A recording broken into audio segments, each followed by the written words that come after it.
गौतम बुद्ध के गृह त्याग की घटना उनके जीवन का एक महत्वपूर्ण मोड़ थी। सिद्धार्थ, जो बाद में गौतम बुद्ध के नाम से प्रसिद्ध हुए, का जन्म शाक्य कुल में हुआ था और उनका जीवन भव्य महल और राजसी सुख सुविधाओं से भरा हुआ था।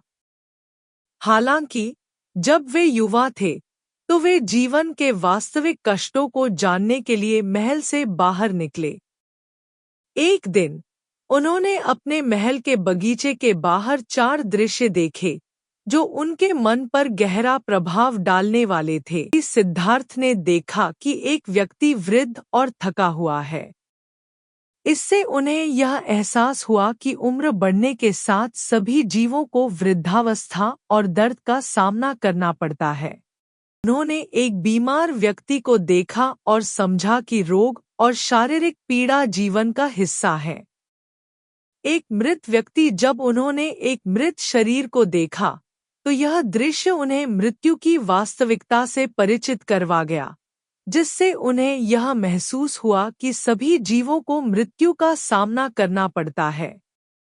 एक साधु व्यक्ति आखिरी में सिद्धार्थ ने एक साधु तपस्वी को देखा जो संतुष्ट और शांतिपूर्ण जीवन जी रहा था। यह दृश्य उन्हें एक रास्ते की तलाश करने की प्रेरणा दी जिससे वे कष्टों से मुक्ति पा सकें। इन दृश्यों ने सिद्धार्थ को यह महसूस कराया कि जीवन में केवल सुख ही नहीं बल्कि दुख, बीमारी, बुढ़ापा और मृत्यु भी हैं। इसके परिणामस्वरूप उन्होंने अपने परिवार, महल और सांसारिक जीवन को त्यागने का निर्णय लिया। गृह त्याग की घटना सिद्धार्थ ने रात के अंधेरे में अपनी पत्नी यशोधरा और बेटे राहुल को बिना बताए महल छोड़ दिया। वे अपने उद्देश्य के लिए घर से निकल पड़े और कठोर साधना की ओर अग्रसर हुए।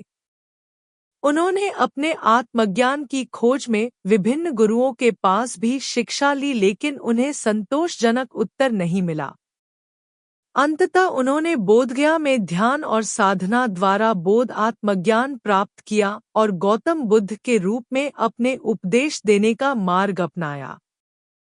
यह घटना बौद्ध धर्म के दृष्टिकोण से जीवन के दुखों से मुक्ति प्राप्त करने की दिशा में महत्वपूर्ण थी और इसने दुनिया को यह सिखाया कि किसी भी व्यक्ति को जीवन के कष्टों से उबरने के लिए आत्मज्ञान की आवश्यकता होती है।